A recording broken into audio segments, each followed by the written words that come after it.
तो critical illness के मायने हैं कोई भी लाइफ थ्रेटनिंग कंडीशन और health related condition of very serious nature. क्योंकि क्रिटिकल इलनेस के पेशेंट को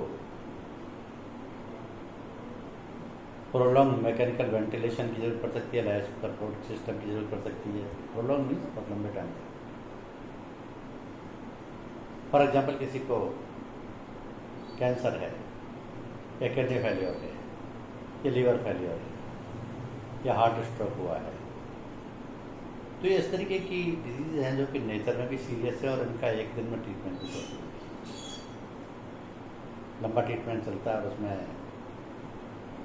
वेंटिलेशन तक की भी जरूरत पड़ सकती है, लाइफ सपोर्ट सिस्टम की भी जरूरत पड़ सकती है। और ये क्रिटिकल इलनेस एक ऐसी चीज़ है जो किसी भी पर्सन को किसी भी टाइम इफेक्ट कर सकती है। It has nothing to do with the age और इनकम और हेल्थ। किसी भी पर्सन को, ladies, gents, anybody can suffer with it. तो क्रिटिकल इलनेस का इम्पैक्ट क्या होता है? अब क्रिटिकल इलनेस किसी एक फैमिली में हो जाए, मान लीजिए किसी भी एक का जगह, तो वो फैमिली मेंटली, फिजिकली और फाइनेंशियली डिस्टर्ब हो जाए। जैसे बाई चांस किसी को एक फैमिली में पता लग गया कि सब इनको कैंसर हो गया या किडनी फेल हो गई, तो वो पूरी की पूरी फैमिली मेंटली, फिजिकली और फाइनेंशियली डिस्टर्ब हो जाए। क्योंकि जो ट्रीटमेंट कॉस्ट है वो ट्रीटमेंट कॉस्ट भी बहुत लंबे टाइम तक चलेगी। पहली चीज़, उसमें बहुत सारी चीज़ें होंगी। फुल टाइम नर्सिंग केयर भी चाहिए, स्ट्रक्चरल चेंजेस भी कराने पड़ सकते हैं हाउस में पेशेंट के हिसाब से। ये सारा बर्डन एक साथ आ जाता है और इन सब के लिए फिर फाइनेंशियली जो हो सकता है बाई चांस जिसको हुआ वो खुद ही अर्निंग मेंबर हो फैमिली का, तो इनकम भी बंद हो गई, ऊपर से खर्चे भी एक्स्ट्रा ऑर्डनरी शुरू हो गए और ये लॉन्ग टर्म इम्पैक्ट आया फैमिली पर। अगर कंटिन्यूस हो गया तो ये जॉब लॉस भी हो सकता है। हालांकि इंडिया में ये सारी मेडिकल फैसिलिटीज अवेलेबल हैं और excellent medical insurance medical care है, लेकिन हर चीज़ की कॉस्ट है। कॉस्ट इतनी है कि ट्रेमेंडस फाइनेंशियल बर्डन फैमिली पर हो सकता है। फॉर्चुनेटली इंडिया में क्रिटिकल इलनेसेस की बहुत हाई सर्वाइवल रेट है, यानी कि क्योरेबल इलाज हो जाता है, but they will have huge impact on finances. Finance पर बहुत ज़्यादा इम्पैक्ट आएगा। इलाज हो जाएगा, उसमें डर जैसी कोई बात नहीं, लेकिन टाइम भी लेगा, मेंटल स्ट्रेस भी देगा, फिजिकल स्ट्रेस भी देगा और फाइनेंशियल स्ट्रेस भी देगा। मैं ये सब आपको डरा नहीं बता रहा हूँ, ये सब इम्पैक्ट होते हैं, ये बता रहा हूँ। फॉर एग्जाम्पल, अगर किसी पर्सन को कार्डियोलॉजी यानी हार्ट से रिलेटेड डिजीज हो तो उसको एंजियोप्लास्टी करानी पड़ती है। अब एंजियोप्लास्टी का खर्चा 2 लाख से लेकर के 4 लाख तक का खर्चा है। बाईपास सर्जरी करानी पड़ गई तो 2 लाख से लेकर 6 लाख तक का खर्चा है। हार्ट ट्रांसप्लांट की अगर ज़रूरत पड़ी तो 14 लाख से 25 लाख तक का खर्चा है। लीवर ट्रांसप्लांट की ज़रूरत पड़ी तो 25 लाख से 35 लाख तक का खर्चा है। किडनी ट्रांसप्लांट करने की ज़रूरत पड़ी, किडनी का खर्चा तो 3 लाख आएगा, लेकिन किडनी अरेंज करना मुश्किल हो जाता है। लंग ट्रांसप्लांट करना हुआ तो 14 लाख से 16 लाख तक का खर्चा। ऑन्कोलॉजी यानी कैंसर रिलेटेड ट्रीटमेंट हो गया बाई चांस, तो केमोथेरेपी करानी पड़ती है जो कि रूटीन में होती है। वो उसका एक केमोथेरेपी मिनिमम 63,000 से लेकर के 2 लाख रुपये तक की खर्चे। ब्रेस्ट कैंसर की सर्जरी करानी है 2 लाख से 4 लाख का खर्चा। न्यूरो है, अगर किसी का बाई चांस एक्सीडेंट हो गया है, ब्रेन का इम्पैक्ट आ गया है, ब्रेन पर डीप ब्रेन स्टिमुलेशन हो गया, तो 12 लाख से 14 लाख तक खर्चा। पेरिफेरल नर्व सर्जरी करानी पड़ी तो 2 लाख से 4 लाख तक। ये एक एस्टिमेटेड कॉस्ट है इंडिया में ट्रीटमेंट। लेकिन इसके साथ ये अच्छी बात भी है कि ये सारी की सारी ट्रीटमेंट फैसिलिटीज इंडिया में अवेलेबल है, आपको कहीं बाहर नहीं जाना पड़ता। पहली चीज़। दूसरी चीज़, आपके नियर बाई सिटी में भी आपके अवेलेबल है। तीसरी चीज़, बहुत सारा इंफ्रास्ट्रक्चर भी अवेलेबल है जिसमें कि ये सारी चीज़ों को क्योर किया जाएगा। चौथी चीज़, इनसे रिलेटेड जो भी मेडिसिन चाहिए वो सारी मेडिसिन अवेलेबल हैं, यानी everything is available, everything is curable. Only thing is it will have huge impact on your finances, on your mental health, on your physical health. क्योंकि क्रिटिकल इलनेस अपने आप में एक बहुत सीरियस पॉइंट है। हर आदमी ये दुआ करता है कि भगवान ना करे मेरी फैमिली में किसी को क्रिटिकल इलनेस हो, और भगवान ऐसा करता भी है कि किसी की फैमिली में क्रिटिकल इलनेस नहीं होती।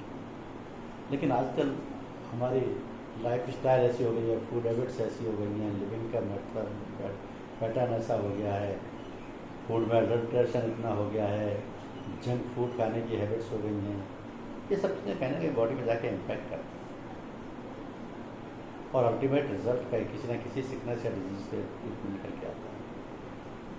उससे भी ज़्यादा खतरनाक चीज़ ये है कि कोई ना कोई बॉडी पार्ट डैमेज भी हो जाता है। अब जैसे किडनी फेलियर है, लीवर फेलियर है, हार्ट ट्रांसप्लांट है, तो ये सीरियस इम्पैक्ट बॉडी में आते जाते हैं। अब इसको कवर करने के लिए क्रिटिकल इलनेस इंश्योरेंस है। ये क्रिटिकल इलनेस इंश्योरेंस क्या है? ये जो पॉलिसी है क्रिटिकल इलनेस की, it's a benefit based insurance cover, यानी कि इसमें आपको रियम्बर्समेंट सीख नहीं करना है, बल्कि ये पॉलिसी क्या करेगी आपको, this will pay you a lump sum money if you are diagnosed with any of the named critical illnesses. यानी जो पॉलिसी में जितनी भी क्रिटिकल इलनेसेस कवर्ड हैं, इंश्योर्ड को उनमें से अगर एक भी हो जाती है और वो इस पॉलिसी में क्लेम के लिए एंटाइटल्ड हो जाता है, तो इंश्योरेंस कंपनी उसको सारे का सारा सम इंश्योर्ड लंप सम एक ही बार में पे कर देगी। This is critical illness insurance. मैं रिपीट कर रहा हूँ अपनी बात, ये बहुत इंपॉर्टेंट बात है, समझ लीजिए कि इंश्योर्ड को यानी पॉलिसी होल्डर को अगर पॉलिसी पीरियड में कोई क्रिटिकल इलनेस जो इस पॉलिसी में कवर्ड है उनमें से कोई भी एक डायग्नोज होती है और पॉलिसी के क्लॉजेज के तहत वो क्लेम के लिए एंटाइटल्ड होता है, तो इस पॉलिसी के तहत उसको सारा का सारा सम इंश्योर्ड एक ही बार में लंप सम पे कर दिया जाएगा। This is called benefit based insurance policy. अब ये बेनिफिट तो है, लेकिन कुछ और फीचर्स भी हैं इसके, उनको भी समझ लिया जाए। जैसे ये जो बेनिफिट बेस्ड पॉलिसी है, इसमें 22 क्रिटिकल इलनेसेस कवर्ड है और अभी तक इसका एक ही प्लान लॉन्च हुआ है जिसको एडवांस प्लान कहते हैं। तो इस प्लान में 22 क्रिटिकल इलनेसेस कवर्ड है। Lump sum one-time benefit will be paid under this policy at the time of claim. पूरा जितना lump sum one-time benefit एक ही बार में पूरा सम इंश्योर्ड पे कर दिया जाएगा। The lump sum benefit that the beneficiary gets will be the of that sum insured. उसकी मैक्सिमम लिमिट कितनी होगी, कितना सम इंश्योर्ड आप किया गया। Only one lump sum payment shall be provided during the insured's lifetime, regardless of the number of critical illnesses suffered by it. अगर उसको मान लिया 2 क्रिटिकल इलनेस हो जाते हैं तो एक ही क्रिटिकल इलनेस में उसको पूरा सम इंश्योर्ड पे कर दिया जाएगा और उस लाइफ टाइम में उसको पर्सन की दोबारा उस डिजीज़ के लिए कोई क्लेम नहीं पे किया जाएगा। लाइफ टाइम में एक ही बात करेंगे।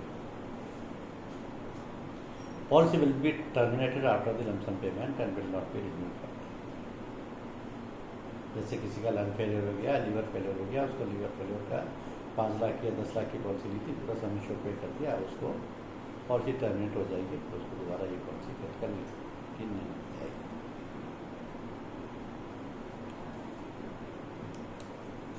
और देखिए कि फीचर्स में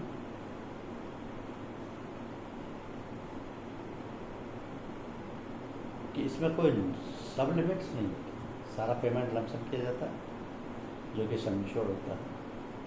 उसमें कोई सब लिमिट्स नहीं होती, कोई कैपिंग नहीं होती, कोई कंडीशन नहीं होती, कोई नॉन मेडिकल एक्सपेंसेस नहीं होते। ये सब चीज़ें इसलिए हाईलाइट की जा रही हैं क्योंकि मेडिक्लेम पॉलिसी जो कि इंडिया में बहुत पॉपुलर है, सारी PSU पब्लिक सेक्टर कंपनीज उसी को बेचती हैं हेल्थ में, और उसमें बहुत सारे डिडक्शंस होते हैं जो इसी नाम से होते हैं। कैपिंग लगा दी, सब लिमिट्स लगा दी, नॉन मेडिकल एक्सपेंसेस काट दिए, कंडीशंस लगा दिए, उन चार्जेस दी, उन सब में से एक भी चीज़ इस पॉलिसी में नहीं होती। तो benefit amount is payable upon the diagnosis of disease meeting specific criteria. इस पॉलिसी में जो क्लेम की कंडीशन है अगर वो फुलफिल हो गई और क्रिटिकल इलनेस पॉलिसी पीरियड में ही हुई और उन 22 में से कोई सी एक हुई, तो इंश्योर्ड को बिना किसी सब लिमिट के, बिना किसी कैपिंग के, बिना किसी कंडीशन के, बिना किसी नॉन मेडिकल एक्सपेंस के डिडक्शन के पूरा की पूरा सम इंश्योर्ड लमसम पे कर दिया जाएगा। और इसका दूसरा सबसे बड़ा इफेक्ट ये है कि no impact on any other insurance policies. आपने सपोज आयुष्मान ले रखी है, चिरंजीवी ले रखी है, मेडिक्लेम ले रखी है, आरोग्य संजीवनी ले रखी है, या कोई सुपर टॉपअप ले रखा है, ये सारे के सारे नाम इंडेमनिटी बेस्ड पॉलिसी हैं, क्योंकि उनमें जितना बिल सबमिट करेंगे उतने का रिइंबर्समेंट होगा पॉलिसी क्लॉजेस का। आयुष्मान भारत हो या चिरंजीवी हो या मेडिक्लेम हो या आरोग्य संजीवनी हो या कोई सुपर टॉपअप हो, क्योंकि वो सब इंडेमनिटी बेस्ड पॉलिसी है।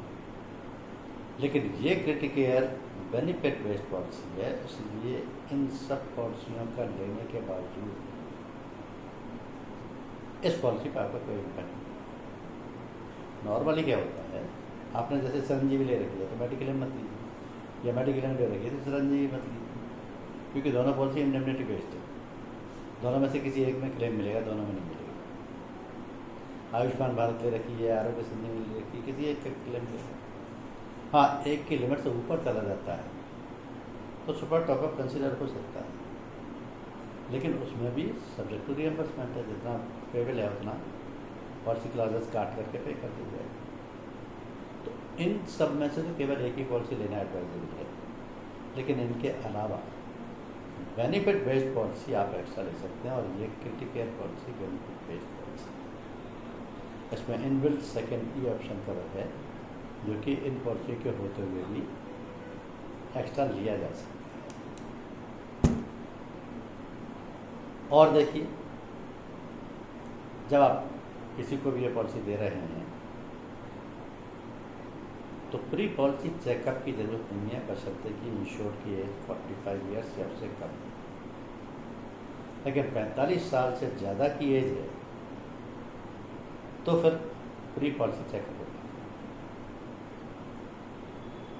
Premium paid other than the cash is exempted under section 80D of the income tax act 1960, क्योंकि health insurance policy, health insurance policy लेने और लाइफ इंश्योरेंस पॉलिसी लेने पर गवर्नमेंट ऑफ इंडिया ने premium amount की tax exemption दी है under section 80D।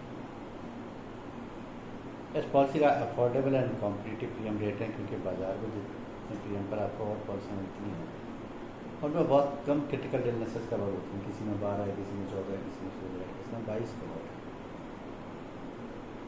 Claim amount can be utilized for any purpose, that is treatment in country or outside country, convergence, recovery towards any liability।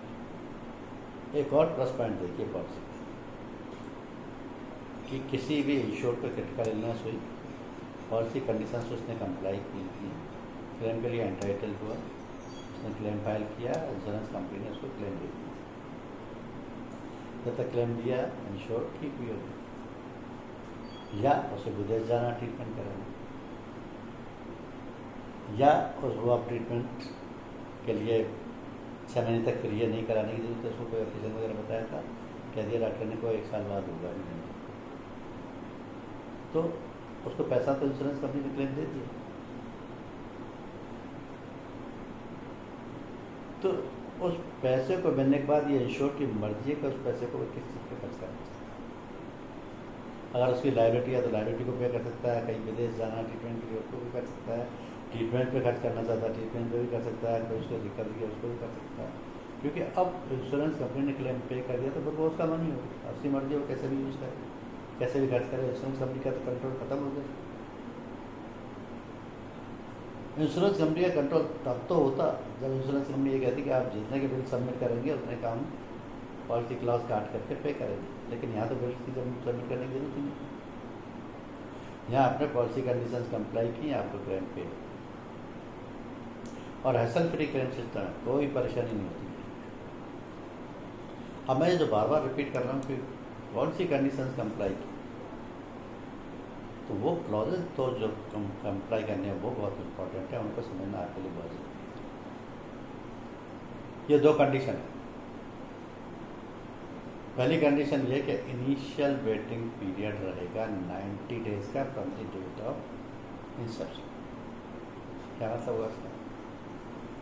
मैं अगर ये policy लेता हूँ आज की डेट में 9 जुलाई 2024 से 8 जुलाई 2025 तक, तो 9 जुलाई से लेकर के 9 अगस्त, 9 सितंबर, 9 अक्टूबर,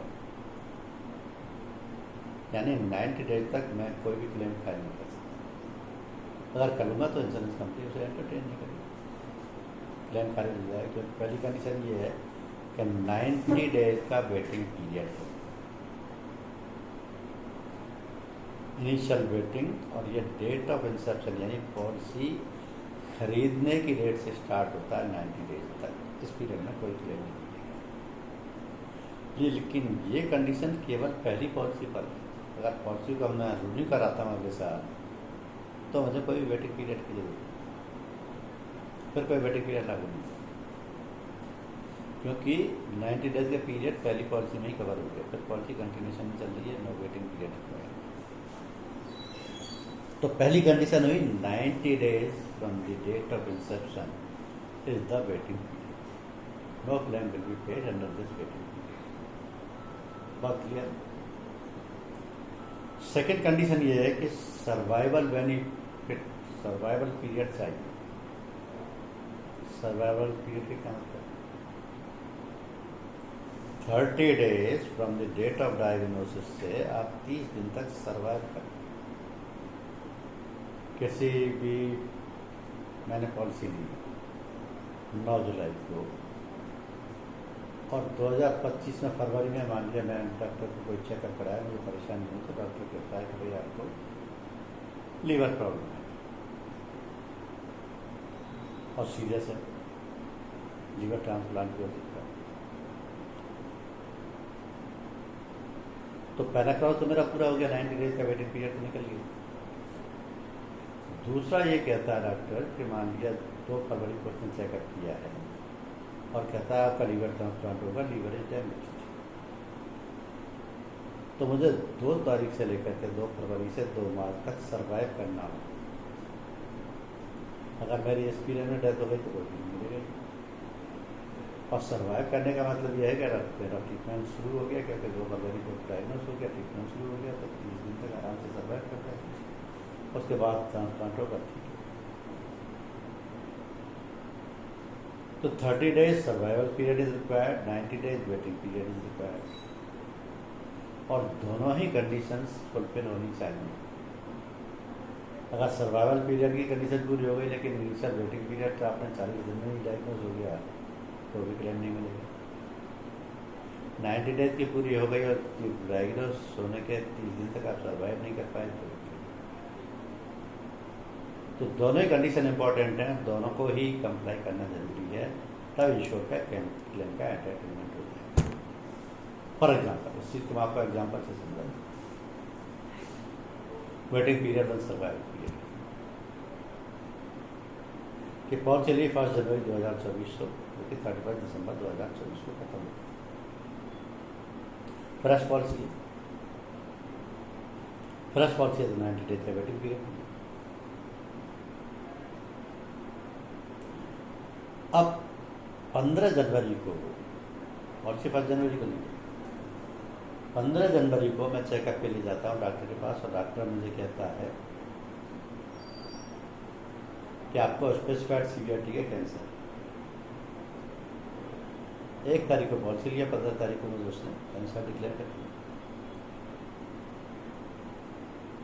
कैंसर क्रिटिकल इलनेस तो है, पॉलिसी में तो कवर्ड है।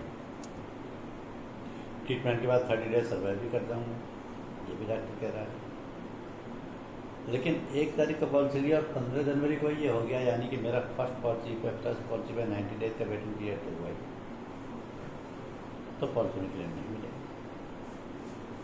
Claim will B repudiated since insured was diagnosed on 15th day of risk commencement date, which is within 90 days waiting period। तो वेटिंग पीरियड 90 डेज का कंप्लाई नहीं हुआ, इसलिए क्लेम नहीं मिलेगा। एक एग्जाम्पल, एक और एग्जाम्पल देता हूँ। पॉलिसी 1 जनवरी से है 31 दिसंबर 2024 तक। प्लस पॉलिसी 1 जनवरी से पॉलिसी। 15 अप्रैल को ये मार्शल चेकअप कराने गए तो उनको डॉक्टर ने कहा ओपन चेस्ट CABG है, यानी कि आपको बाईपास सर्जरी होगी।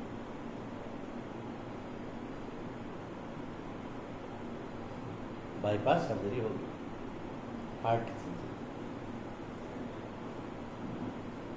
तो उसने देखा पॉलिसी 90 डेज यूँ कि नहीं, पहले तो वेटिंग पीरियड चेक करो। तो 1 जनवरी, 1 फरवरी, 1 मार्च, 1 अप्रैल, यानी कि 90 डेज से ज़्यादा होगा, 105 दिन। अब एंटरटेनमेंट हो गया, क्योंकि क्रिटिकल इलनेस में ओपन चेस्ट CABG भी कवर्ड है, 90 डेज का वेटिंग पीरियड भी कवर्ड। अब this claim will be payable since insured was diagnosed on 105th day of risk commencement date and 90 days waiting period is over।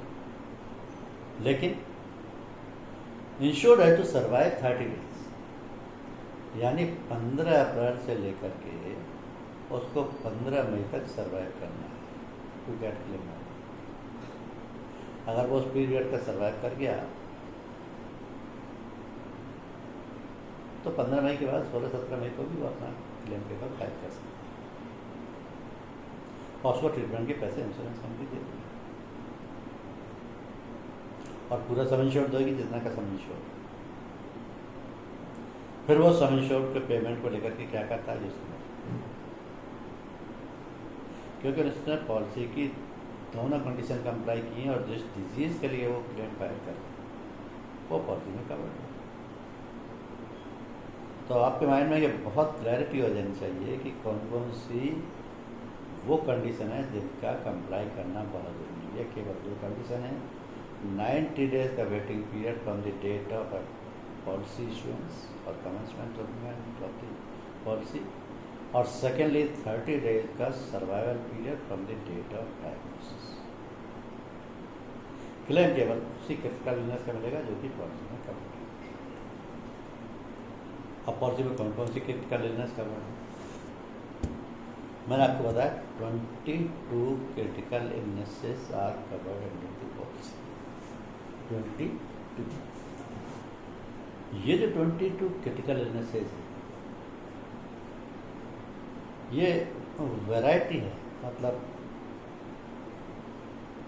अगर मैं एक बार आपको पढ़ दूँ तो शायद आपको ज़्यादा अच्छा लगे, क्योंकि बाई चांस आपने पॉलिसी सेल किया, कल को कस्टमर आके आपको बोलता है ऐसा मेरे को मायोकार्डियल इन्फेक्शन हो गया, तो आप कहेंगे कि पता नहीं भाई मुझे बताइए पॉलिसी में कवर्ड है या नहीं है, इंश्योरेंस कंपनी से पता करना पड़ेगा। लेकिन आपने एक बार पढ़ लिया तो आपको ये आइडिया हो जाएगा। हमें कोई मेडिकल साइंस तो पढ़ी नहीं है, हम सिर्फ ये जानना है कि हाँ ये बीमारी कवर्ड है, आप बता सकते हो कि आज से क्लेम मिलेगा, आप तो अपना ट्रीटमेंट करेंगे। दोनों कंडीशन मुझे बता देना, 90 डेज का वेटिंग पीरियड निकला है कि नहीं, और दूसरे 30 डेज का सर्वाइवल। तो 22 क्रिटिकल इलनेसेस में myocardial infection, open chest CABG, open heart replacement और repair of heart valve, angioplasty, primary idiopathic pulmonary hypertension, kidney failure requiring regular dialysis, major organ transplant, end-stage liver failure, loss of limbs, blindness, deafness, end-stage lung failure, third-degree burn, cancer of specified severity, bone marrow transplant, stroke resulting in permanent symptoms, permanent paralysis of limbs, multiple sclerosis with persistent symptoms, major head trauma, benign brain tumor, loss of speech, major neuron disease with permanent symptoms, and coma of specified severity. अब ये देखिए variety है, क्योंकि heart से related, liver से related, brain से related, cancer से related, transplant से रिलेटेड, आंखों का अंधापन, कान का बहरापन, लॉस ऑफ लिम्स, और वो सभी चीज़ें कवर हो। लेकिन इंश्योर्ड को पॉलिसी पीरियड में अगर कोई एक इनमें से क्रिटिकल इलनेस हो जाए तो भी उसका एंटरटेनमेंट हो। इनसे बाहर है कोई तो पॉलिसी में चल जाए, तो इनसे बाहर बड़ी रेयर होती है, नॉर्मली इसी में कवर होते हैं। ये 22 critical illnesses are covered under this plan, and if insured is suffering from any one of them during the policy period, is entitled for it. तो पॉलिसी में क्या चीज़ कवर्ड नहीं है, ये चीज़ समझना जरूरी होता है। पहली चीज़, हर हेल्थ इंश्योरेंस पॉलिसी का ये पहला एक्सक्लूजन होता है कि प्री एग्जिस्टिंग डिजीज कवर नहीं होगी।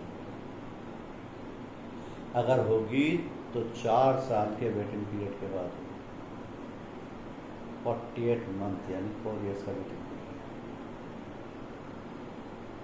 अगर कोई पहले से ही बीमारी है तो आप 4 साल के रिन्यू के बाद 5 पॉलिसी में क्लेम कर सकते और लंबा वेटिंग पीरियड। वैसे ये हर कंपनी की हर हेल्थ पॉलिसी का पहला एक्सक्लूजन होता है कि प्री एग्जिस्टिंग डिजीज कवर नहीं है। प्री एग्जिस्टिंग डिजीज का मतलब ये है कि पहले बीमारी तो पहले से ही आप पॉलिसी का ले ले, इसलिए कि क्लेम देना है तो कौन कंपनी आपको क्लेम देगी। इंश्योरेंस का मतलब तो ये है कि रिस्क आज नहीं है लेकिन कल हो सकती है, और कल होगी तो हम आपको क्लेम देंगे, ये रिस्क है। लेकिन जो चीज़ पहले से ही एग्जिस्टिंग है रिस्क अवेलेबल है तो कोई रिस्क कवर नहीं करेगा। क्रिकेट मैच हो रहा है, हम आपको पॉलिसी दे रहे हैं क्रिकेट में कि अगर किसी कारण से मैच नहीं हो पाया तो हम आपको क्लेम देंगे। तो वो आज की डेट में तो एग्जिस्टेड नहीं है। वो तो जिस दिन मैच होगा उस दिन अगर कोई कारण होता, दंगा हो गया, कोई बारिश हो गई, कोई और जो पॉलिसी में कारण कवर है उनमें से कोई हो गया, तब तो रिस्क कवर होगा। तो ऐसे प्री एग्जिस्टिंग डिजीज किसी भी हेल्थ पॉलिसी में कवर नहीं। दूसरे, इंटेंशनली सेल्फ इन्फ्लिक्टेड इंजरी, अपने आप को इंजरी लगाओ, इलनेस करो, सेक्सुअली ट्रांसमिटेड कंडीशंस हो, मेंटल नर्वस डिसऑर्डर हो, कोई एंजाइटी हो गई हो, कोई डिप्रेशन हो गया हो, या एड्स हो गया हो, एक्वायर्ड इम्यूनोडेफिशिएंसी सिंड्रोम, या HIV हो गया हो, तो ये डिजीजेज ऑलरेडी एक्सक्लूडेड हैं, ये हमारी क्रिटिकल इलनेस पॉलिसी में कवर नहीं है। तीसरा, एनी लॉस रिजल्टिंग डायरेक्टली और इनडायरेक्टली कंट्रीब्यूटेड और एग्रेवेटेड और प्रोलॉन्ग्ड बाय चाइल्ड बर्थ और प्रेगनेंसी। चाइल्ड बर्थ और प्रेगनेंसी में से कोई भी चीज़, कोई डिजीज़ फैल गई है या उससे कंटेमिनेशन हो गया है, वो भी कवर नहीं होगी, क्योंकि इसमें प्रेगनेंसी चाइल्ड बर्थ कवर नहीं।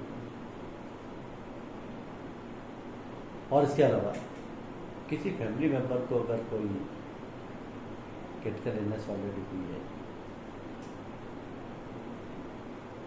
तो any critical illness based on A diagnosis made by the insured और इज इमीडिएट कम्युनिटी और anyone who is having in the same household और बाय ए हेरिडिटेरिस्ट एक्यूपेंचरिस्ट और तो non traditional health care provider वो भी cover नहीं किया। वैसे ये नॉर्मली होता है। तो ये 3 कंडीशन आप ये मान के चलिए कि ऊपर की कंडीशन है। अब अगर बाई चांस कोई क्रिटिकल इलनेस हो जाए तो क्लेम कैसे मिलेगा? सबसे पहली चीज़ तो यह है कि intimation to insure within 48 hours in case of diagnosis और एडमिशन और intimation can be done by website, mobile app, email और डॉक्यूमेंट। जिस दिन आपको इंश्योर को ये पता लगे कि डॉक्टर ने ये कह दिया कि उसको कैंसर है या लीवर फेलियर है या उसकी बाईपास सर्जरी होगी, उसके 48 आवर में इंश्योरेंस कंपनी को इंटीमेट कर दीजिए। इंटीमेशन चाहे तो मोबाइल ऐप पे दे दीजिए या ईमेल से दे दीजिए या टोल फ्री नंबर पर दे दीजिए या वेबसाइट पर दे दीजिए या लेटर लिख दीजिए। इंटीमेशन रूल फल्डा क्लेम फॉर्म बनना है KYC डॉक्यूमेंट के सही। 2 डॉक्यूमेंट्स इंपॉर्टेंट होते हैं जो कि क्लेम का डिसाइड करते हैं। पहला तो है positive investigation report confirming the diagnosis. Medical science में पॉजिटिव इन्वेस्टिगेशन रिपोर्ट का मतलब होता है बीमारी है। जैसा अभी आपका वो दौर देखा आपने कोरोना का, तो जिसने भी चेकअप कराया उसने ये डॉक्टर ने ये कह दिया कि भाई आपका पॉजिटिव है, तो क्या वो कोरोना है। उसको नेगेटिव है तो you can celebrate, no disease. तो पॉजिटिव इन्वेस्टिगेशन रिपोर्ट अगर आ रही है तो उसका मतलब बीमारी डायग्नोस हो चुकी है। एक तो ये डॉक्यूमेंट प्रूव करेगा कि आपको क्रिटिकल इलनेस भी है। दूसरा डॉक्यूमेंट है treating doctor certificate confirming the diagnosis, aetiology and duration of problems. जिस डॉक्टर ने डायग्नोस किया उसका ये सर्टिफिकेट, कहाँ हमको ये डायग्नोस हुआ है, ये इसका पीरियड रहेगा, ये ट्रीटमेंट रहेगा, ये इलनेस के प्रिकॉशंस रहेंगे। बस ये दोनों डॉक्यूमेंट्स प्रूव कर देंगे कि आप क्लेम के लिए एंटाइटल्ड। इंडोर केस पेपर सब हॉस्पिटल्स, आप चाहे घर में ट्रीटमेंट कराइए, हॉस्पिटल में कराइए, उससे कोई फर्क नहीं पड़ता। हॉस्पिटल में कराया तो डिस्चार्ज होनी चाहिए जिसमें कि डॉक्टर की या हॉस्पिटल की ये रिपोर्ट कंफर्म करेगी, और हॉस्पिटल से डिस्चार्ज होकर 15 दिन के अंदर आप क्लेम फाइल कर सकते हैं। तो क्लेम लेने में कोई टेंशन नहीं। टेंशन सिर्फ इस बात नहीं है कि पॉलिसी की दोनों कंडीशन कंप्लाई होनी चाहिए, और कंडीशन क्या है? 90 days waiting period and 30 days survival period. तो वो दोनों चीज़ें हो गई हैं तो आपका एंटरटेनमेंट है। अब आप ये देखें कि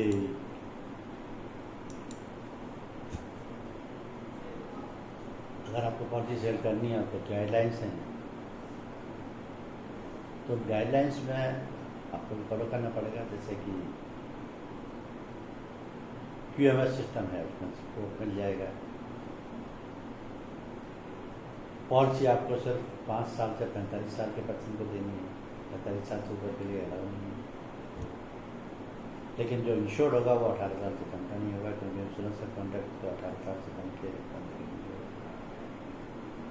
रिस्क कवर भले 5 साल के बच्चे की हो जाएगा, लेकिन पॉलिसी लेने वाला जो इंश्योर्ड है वो 18 ईयर से कम का नहीं होना चाहिए।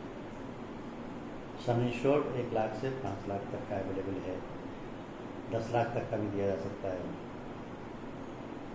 Policy is renewable. आप 45 साल तक के पर्सन को दोगे, लेकिन 70 साल तक वो रिन्यू कराता रहेगा, कोई दिक्कत नहीं। 45 साल के ऊपर के को आप दें।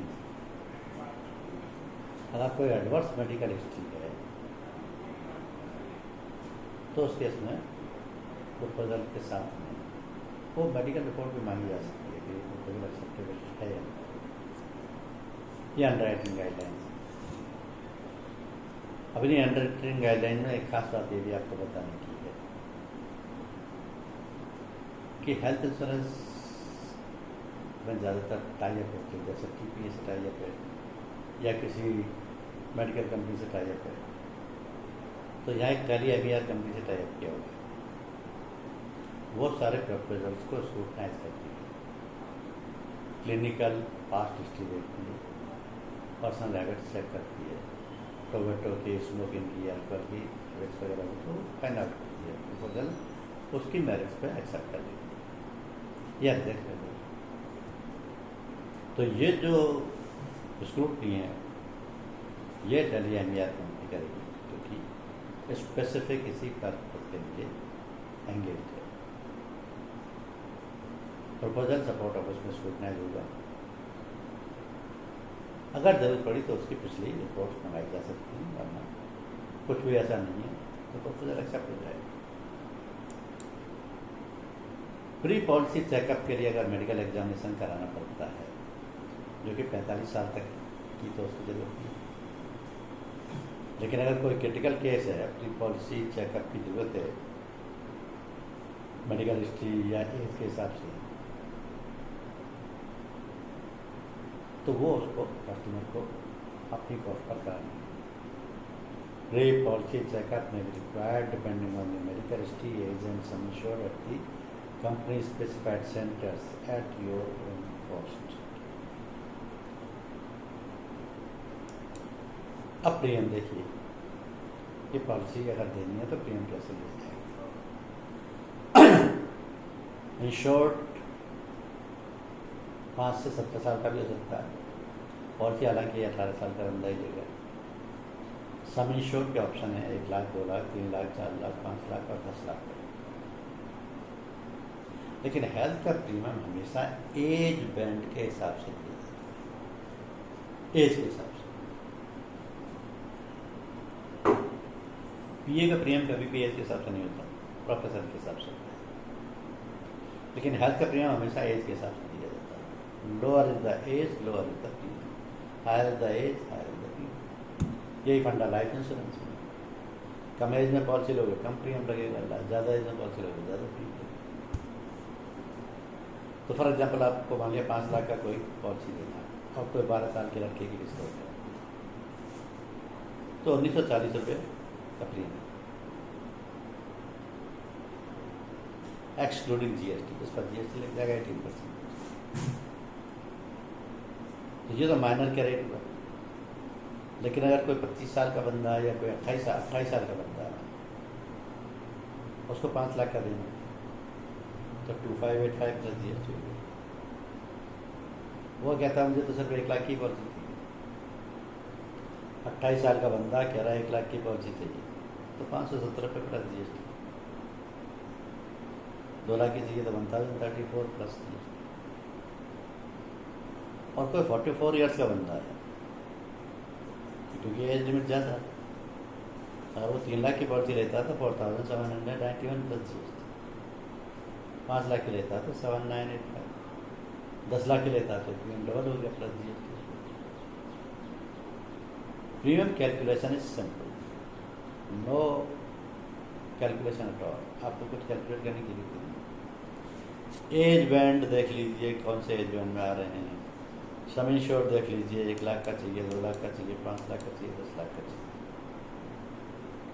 एज बैंड के हिसाब से प्रीमियम उठा लें, कुछ भी करना ही नहीं। ये प्रीमियम कैलकुलेट करने का सिंपल तरीका।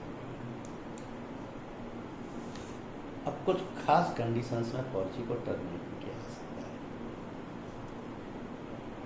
जैसे जिस इंश्योर्ड के लिए पॉलिसी ली गई थी उसकी डेथ होगी, नेचुरल डेथ है तो कुछ भी नहीं मिलेगा, क्रिटिकल इलनेस से डेथ है तो उसका क्लेम पे किया, डेथ हो गई, ये तो खत्म। Payment of all allowable claims under the policy, जो क्लेम पे हो गया है उसके बाद पॉलिसी टर्मिनेट हो जाएगी। End of the policy term, policy खत्म हो गई तो पॉलिसी खत्म हो गई। इन 3 कंडीशन में पॉलिसी खत्म। अब आपकी असिस्टेंस के लिए, क्योंकि हर लेवल पर पॉलिसी की जाएगी, इशू अक्रॉस इंडिया की जाएगी, पॉलिसी की नॉलेज अब आपको होगी, लेकिन कहीं भी कोई प्रैक्टिकल प्रॉब्लम आती है तो आपको हम रेफरेंस के लिए कंसर्निंग पर्सन के मेल आईडी और कॉन्टैक्ट नंबर भी देंगे, आप डायरेक्ट बात कर सकते हैं। जैसे कोई अंडरराइटिंग से रिलेटेड क्वेरी है तो डॉक्टर पद्मावत देखो, QMS या कोटेशन से रिलेटेड है तो डॉक्टर मिस्टर अश्विन अरोड़ा देखो, उनके मेल आई डी और कॉन्टैक्ट नंबर दोनों दे दिए जाएंगे। प्रोडक्ट ट्रेनिंग की ज़रूरत है आपको, तो हम ये हैं, और मिस्टर विवेक टिकरी को भी बुलाया जा सकता है। आईटी ट्रेनिंग और आईटी इशू आ रहा है कहीं ऑपरेशन में, मिस्टर विजेंद्र है। टैली एमईआर कंपनी जो कि प्रपोजल को स्क्रूटनाइज करेगी, उसमें भी अगर चेक करने की कोई डॉक्यूमेंट वगैरह मांगनी है और आपको बात करनी है तो आप कर सकते हैं। डॉक्टर अंकिता का contact number, mail I D दोनों चीज़ें अवेलेबल हैं। मेडिकल क्वेरीज रीजनल लैंग्वेजेज में है, मतलब आप चेन्नई में बैठे हैं या आप केरला में बैठे हैं, आपको तेलुगु या मलयालम में बोलना है, इंग्लिश हर आदमी की तो आती नहीं, हिंदी आप जानते नहीं उस एरिया में बैठे, तो उसके लिए रीजनल कोऑर्डिनेटर में डॉक्टर एम लिंगावेल बैठे हैं जो कि साउथ ही, तो वो साउथ की लैंग्वेजेस के साथ समझ सकते हैं, आपको साउथ की लैंग्वेज समझ आएगी। तो ये फैसिलिटी इसलिए प्रोवाइड की गई है कि जहाँ कहीं भी कोई कॉम्प्लिकेशन आ रहा है उसको सॉल्व किया जा सके। और इस पॉलिसी का देना क्यों बनता है? पहली चीज़, ये पॉलिसी लमसम अमाउंट पे करती है डायग्नोसिस के केस में, और वो लमसम अमाउंट पॉलिसी का सम इंश्योर होता है। 5 लाख की है, 10 लाख की है, तो पूरा सम इंश्योर, चाहे ट्रीटमेंट पे 1 लाख रुपये खर्च हुआ हो, लेकिन पूरा का पूरा सम इंश्योर मिलेगा। दूसरा, no need for hospitalisation bills, क्योंकि ये रिएम्बर्समेंट पॉलिसी तो है, आपसे बिल मांगे नहीं जाएंगे, बिल सबमिट करने की जरूरत है नहीं। आपको सिर्फ 2 कंडीशन कंप्लाई करनी है, 90 डेज का वेटिंग पीरियड हो, 30 डेज का सर्वाइवल। पॉलिसी पीरियड में अगर डिजीज डायग्नोज हुई है, क्रिटिकल इलनेस, और 22 में से एक है तो क्लेम मिलेगा। तो ये जो पॉलिसी का बेनिफिट है, सम इंश्योर्ड अमाउंट का lump sum, this gives financial support in times of need, क्योंकि क्रिटिकल इलनेस के ट्रीटमेंट में कितना पैसा खर्च होगा जिसको इमीडिएटली अरेंज करना किसी भी फैमिली के लिए पॉसिबल नहीं होता, बहुत डिफिकल्ट हो जाता है। So it protects financially from the major critical illnesses. दूसरा, additional support to existing health insurance plans which one covers hospitalization. तो अगर आपके पास कोई दूसरा प्लान भी है, संजीवनी का, चिरंजीवी का, मेडिक्लेम का, तो उस पर कोई फर्क नहीं आ रहा, उसका भी क्लेम लीजिए, इसका भी क्लेम लीजिए, क्योंकि दोनों प्लान डिफरेंट तरीके के हैं, दोनों का नेचर अलग अलग है, आपकी डिजीज एक सी हो सकती है, और दोनों में जो क्लेम सेटलमेंट होगा वो दोनों अलग अलग तरीके से ही होगा, जो उसका इंडemnity पेज का तरीका है और जो बेनिफिट पेज का तरीका है। तो ऐसी पॉलिसी लेने से it helps in taking care of expensive treatment related to critical illness, और ये मान के चलिए कि क्रिटिकल इलनेसेस का ट्रीटमेंट तो एक्सपेंसिव ही होगा, कॉस्टली हो, हालांकि नेचर ऑफ डिजीज पर डिपेंड करेगा, लेकिन आपकी एक्सपेक्टेशन से डबल भी हो सकता है, ट्रिपल भी हो सकता है। अफोर्डेबल प्रीमियम है और पॉलिसी में टैक्स बेनिफिट है। तो फिर से समझाने वाली बात यह है कि पॉलिसी में 22 क्रिटिकल इलनेसेस हैं, ट्रीटमेंट कॉस्ट कुछ भी आ रही हो, ये 22 क्रिटिकल इलनेसेस कवर हो रही है।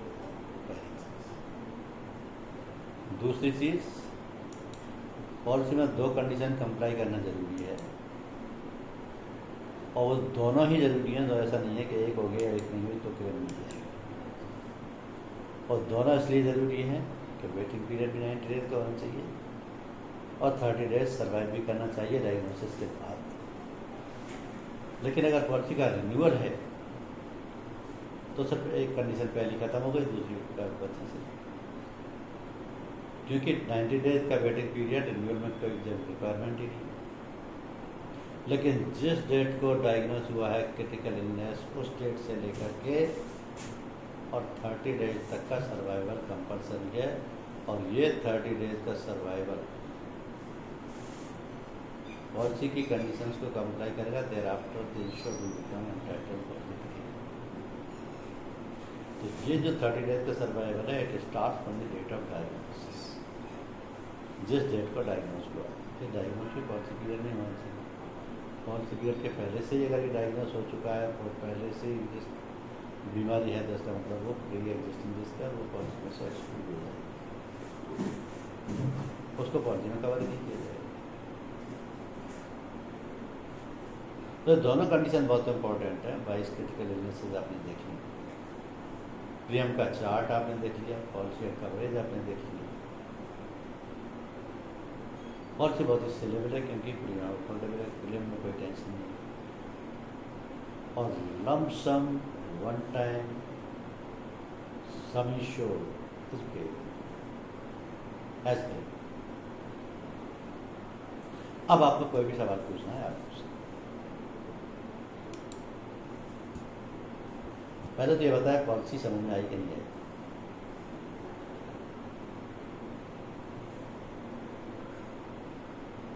हनीमान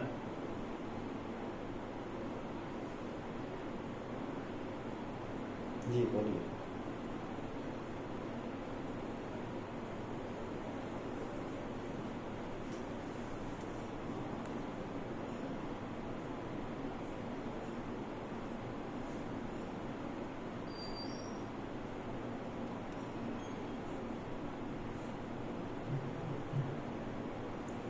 देखिए, आपने कोई पहले चेकअप कराया और उसको कोई छोटी मोटी तकलीफ बताई, कोई छोटी मोटी तकलीफ, जैसे आपको मान लिया किडनी में पेन होता है, तो छोटी मोटी तकलीफ बताई और डॉक्टर ने उसको दवाई दी, वो ठीक हो गया। अब 3 साल बाद आप सोचते हैं, 2 साल बाद कि मैं अपनी क्रिटिकल इलनेस पॉलिसी लेता हूँ, तो क्रिटिकल इलनेस पॉलिसी आपको मिल जाएगी, क्योंकि जो आपने पहले चेकअप कराया था वो क्रिटिकल इलनेस नहीं था, वो तो ऐसे ही छोटा मोटा चेकअप था और उसमें जो तकलीफ थी वो इलाज कराया, सही। अगर उस वक्त डॉक्टर ने कहा होता कि आपको किडनी फेलियर है और फिर उसके बाद आप पॉलिसी ले रहे हैं, तो आप, क्योंकि इसका मतलब तो ये हुआ कि प्री एग्जिस्टिंग डिजीज है, तो पॉलिसी नहीं। तो अगर पहले से है तो प्री एग्जिस्टिंग डिजीज हो जाएगी, वो पॉलिसी का एक्सक्लूड है। और पॉलिसी पीरियड में डायग्नोसिस हुआ है तो कोई दिक्कत नहीं, 90 डेज के बाद होना चाहिए, बस ये। उसका क्या कंडीशन है बताइए, उसकी क्या क्लॉज है उसका?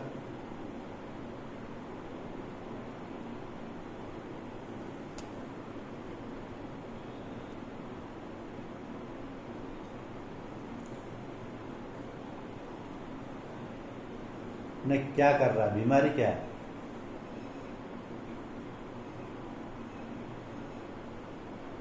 अच्छा, तो लिवर सिरोसिस अगर उसको हुआ है तो वो तो क्रिटिकल इलनेस है, वो तो पहले से है, अब तो उसको आप पॉलिसी नहीं दे सकते।